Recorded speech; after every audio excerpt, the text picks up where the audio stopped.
I'm going to talk to you about different treatment options for kidney stones. Essentially, any kidney stone that needs treatment, it may be suitable for 3 treatment options. One is extracorporeal shockwave lithotripsy, otherwise known as ESWL. The other treatment option would be ureteroscopy and laser stone fragmentation.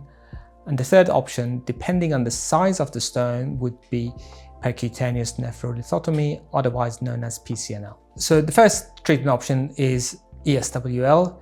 In this treatment, you come to a clinic where we give you some painkillers and we use an ultrasound placed over where the kidney stone is and use the ultrasound to break it down to smaller pieces, and then you pass the stone naturally yourself. It is a short treatment, takes about 20 minutes, and it is well tolerated. We give you painkillers, and the patients often describe it feels as if there's a rubber band being flicked onto their kidney, and that breaks the stone, and then you pass it yourself. And you may require more than 1 or 2 treatments, but it's fairly well tolerated and non-invasive. The other treatment is ureteroscopy and laser stone fragmentation. This treatment requires a general anesthetic where you need to come into hospital. Under a general anesthetic, we insert a small telescope into your water pipe and push the scope into where the stone is in the kidney, or the pipe connected the kidney to the bladder, and then we use laser to break the stone and remove all the fragments. After that, generally speaking, most patients would be able to go home, and occasionally they will have to stay overnight.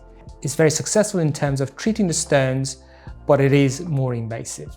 And the third treatment option available, which is essentially for stones which are very large, is the PCNL. This procedure is more invasive and is only reserved for cases where the stone is very large in the kidney. In this operation, we, again under general anesthetic, we make a puncture into the kidney, and then we pass a telescope through the puncture in the kidney in order to get to the stone, and use various energy sources, including laser and ultrasound, in order to break the stone to smaller pieces and remove the fragments.